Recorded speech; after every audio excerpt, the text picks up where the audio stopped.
I, male 33, have had a very rocky relationship with my family for the most part. I have tried my best to be understanding and accommodating, and I believe my parents have too. But I guess that hasn't been enough to ensure a cordial living environment. When I was 10 years old, my parents got divorced. I wouldn't say I felt any resentment at that time, only relief because living with both of them under the same roof was no simple task, especially for the faint-hearted. I grew up with the most dysfunctional set of parents who were always fighting and screaming about one thing or another. I was made their referee or mediator at a very young age, and I remember having to resolve their fights or get them to talk to each other on bad days. On some days, when I felt overwhelmed, I just didn't come back home from school and went to stay with my paternal grandparents. They lived a few blocks away. It was only with them that I felt some respite, and they doted on me, so I loved being there.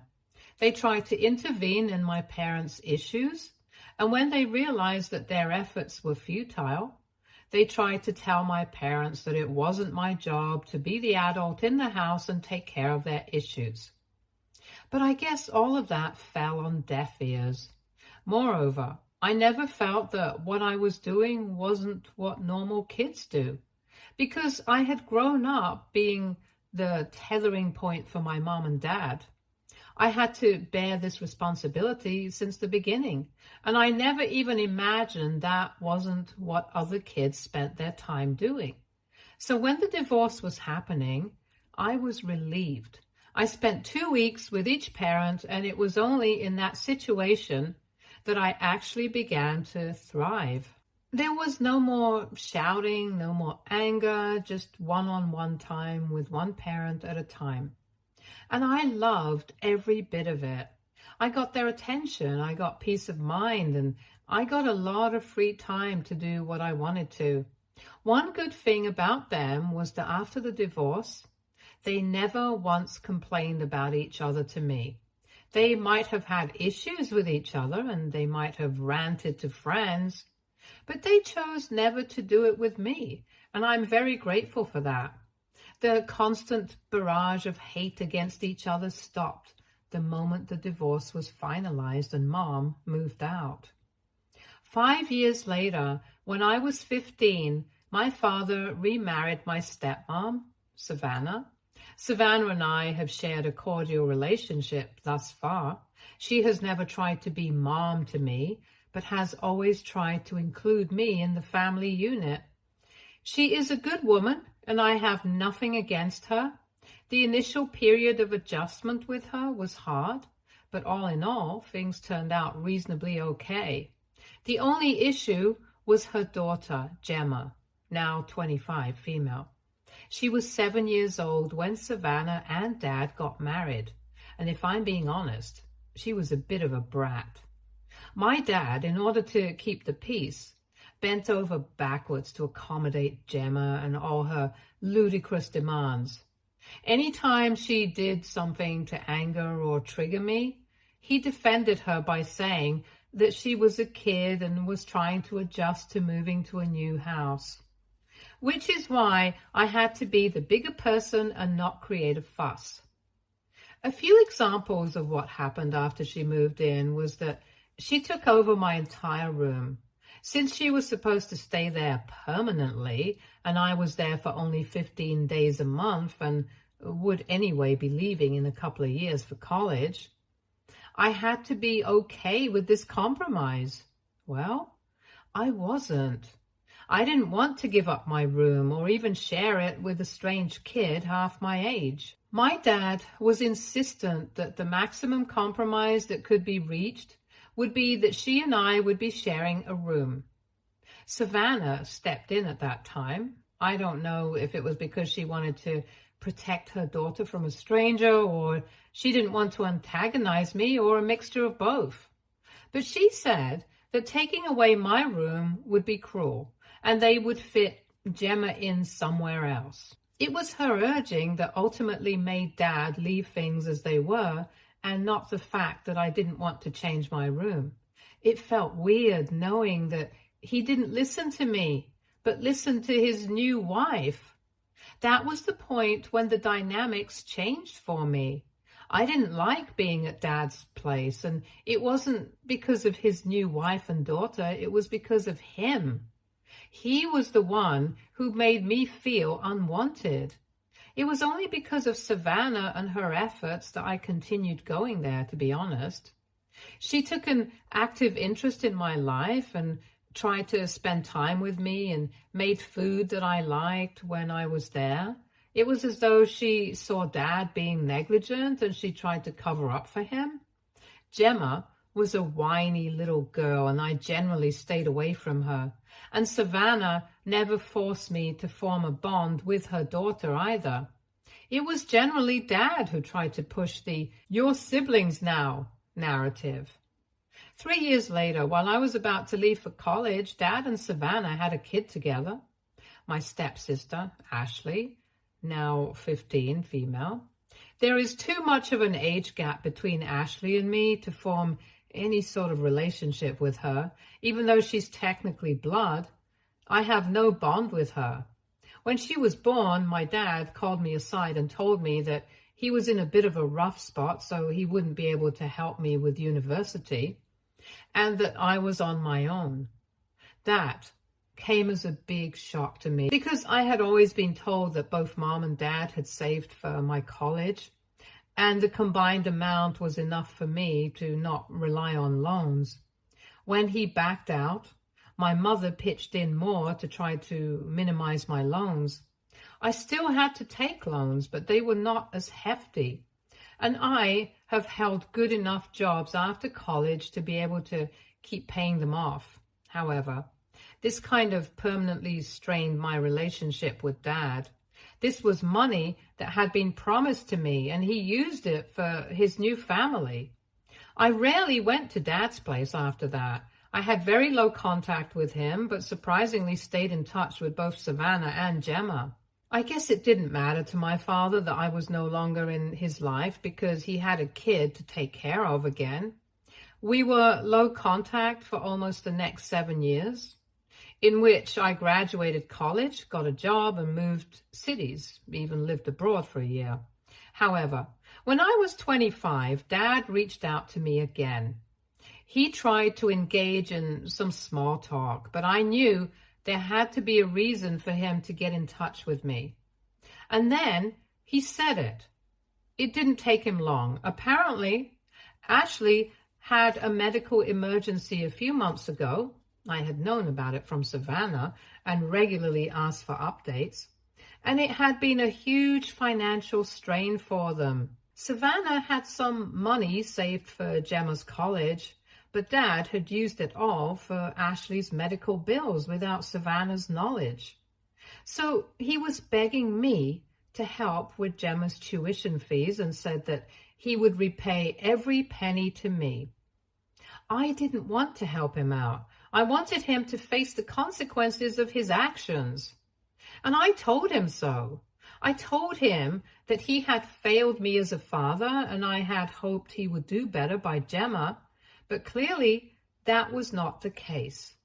I told him this was exactly how he had left me stranded when I had to go to college, and now he was doing the same to Gemma, and that too after literally stealing the money meant for her.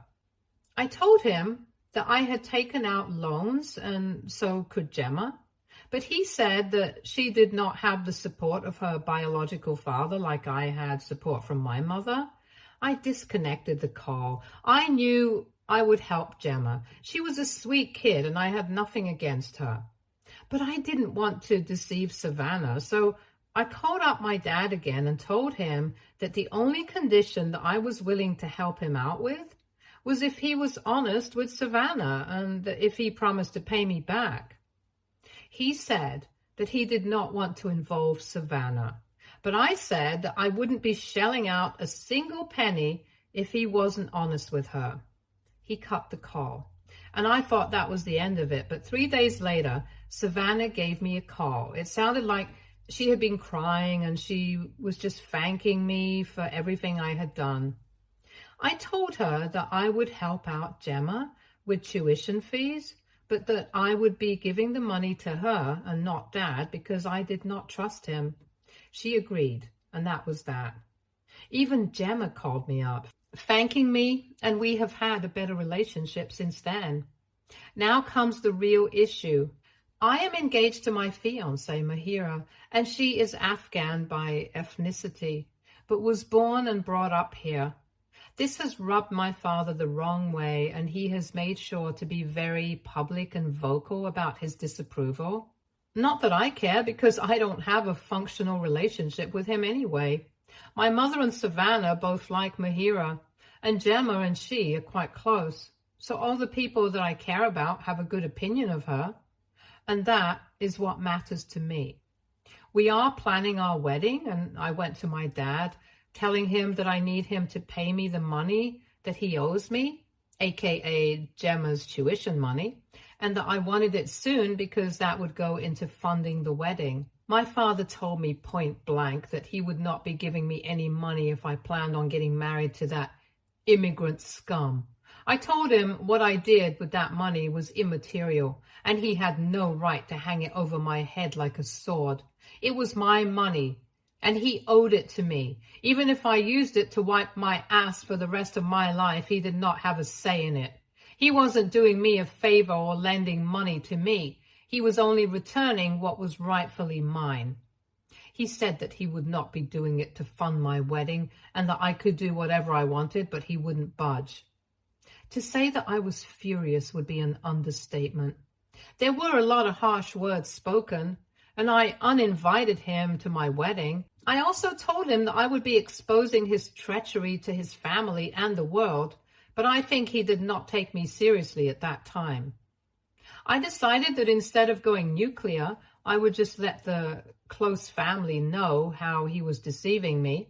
So I drafted a long text detailing how he stole Gemma's money to take care of Ashley, and then came begging to me for help and promised to return the money to me, only to backtrack the minute he found a reasonable excuse to not pay.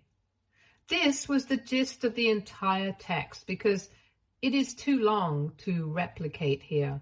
Anyway, I sent the message to my mother, Savannah, Gemma, my paternal grandparents, and my father's sister and her family.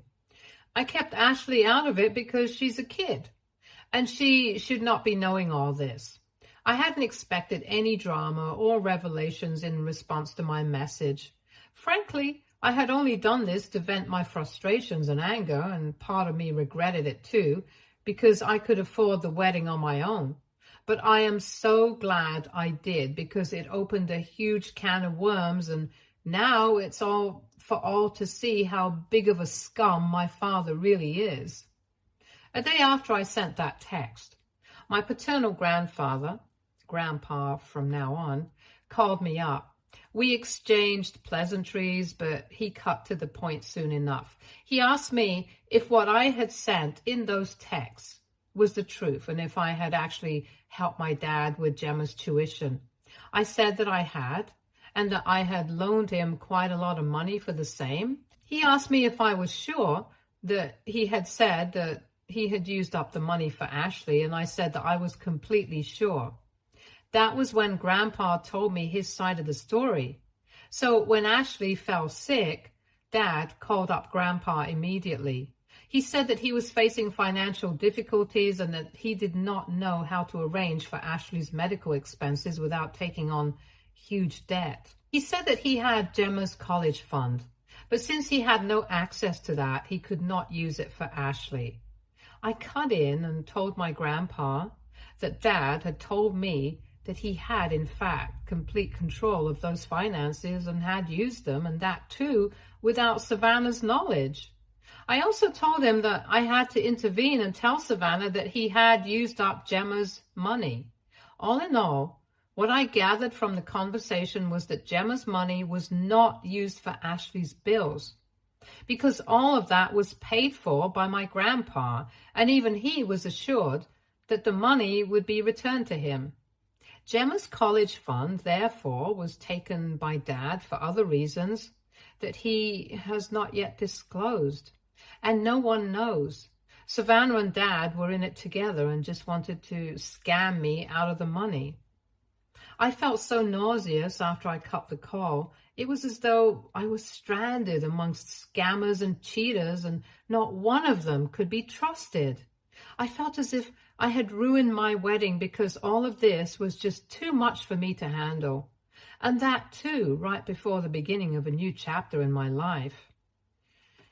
I called up my mom and told her everything. She just told me to cut this crap out of my life and that I could fight these battles later.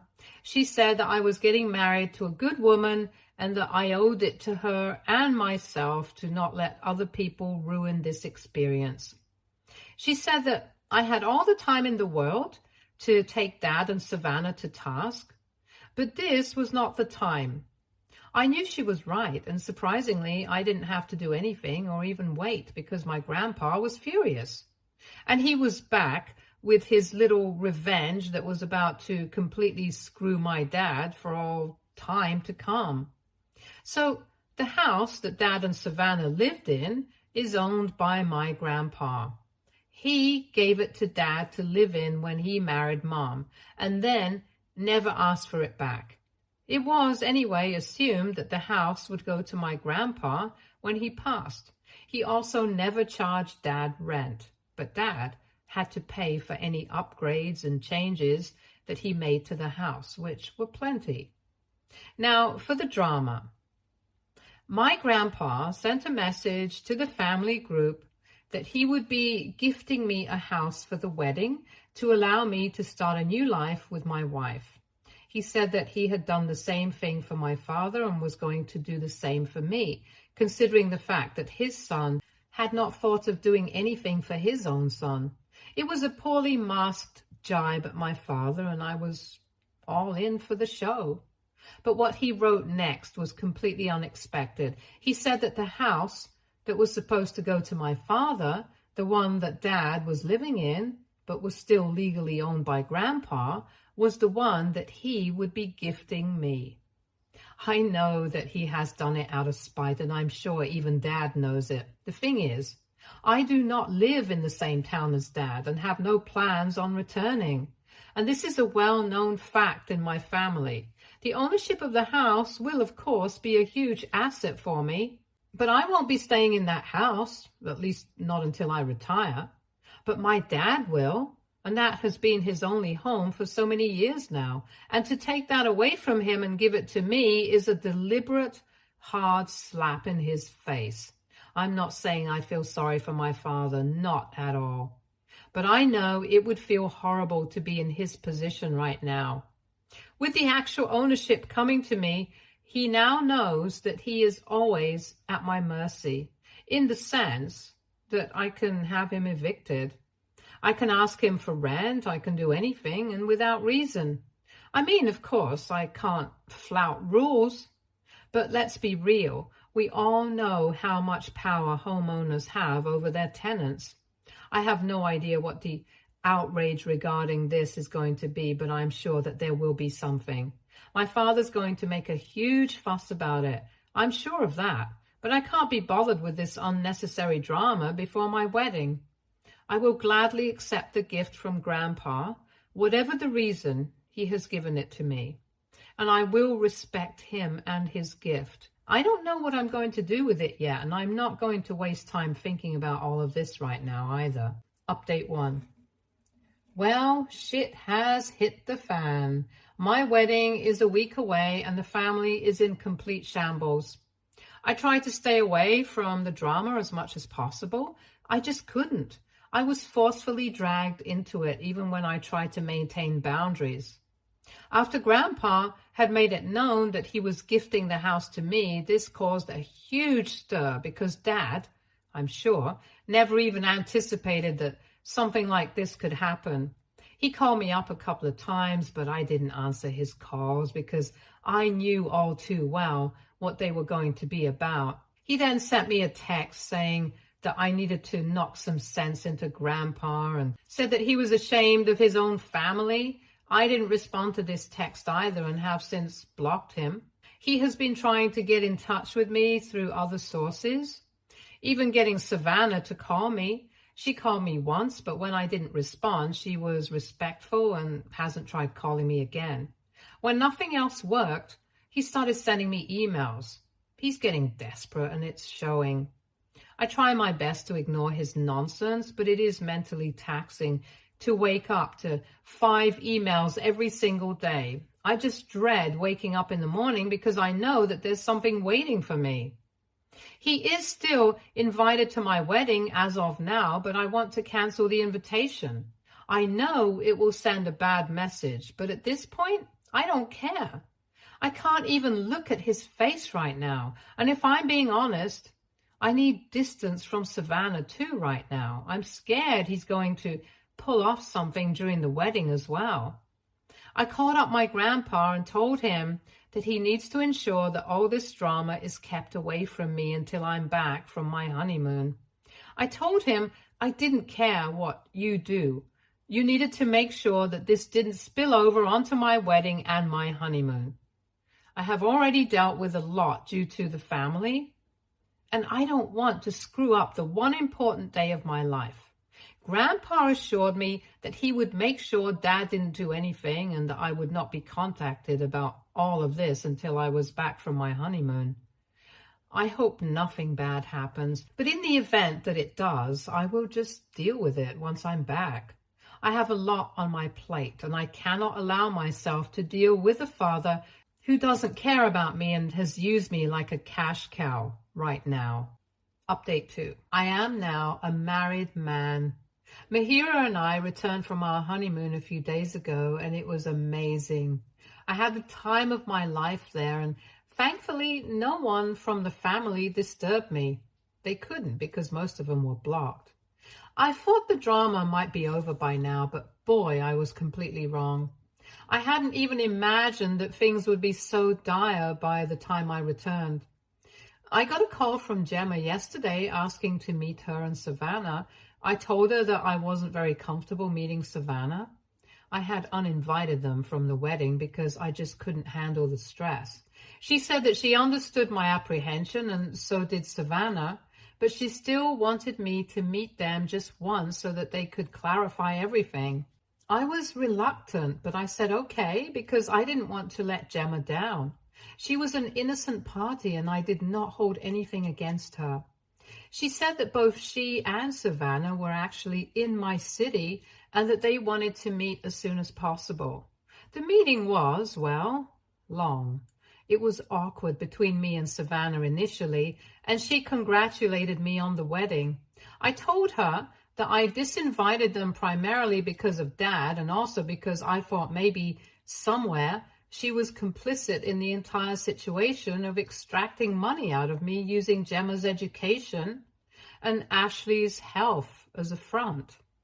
The minute I said this, she broke down sobbing. She said that she had no idea that Dad had actually taken money from Grandpa, and then proceeded to tell me what happened.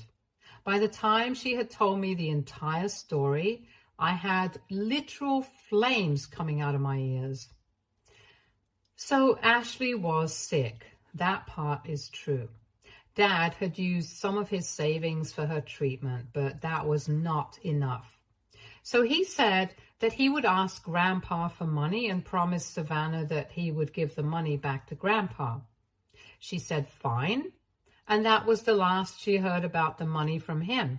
Ashley got better, and for her, everything was back to normal. So when she found out all those years ago that he had used up Gemma's money, she was furious and didn't believe it at all.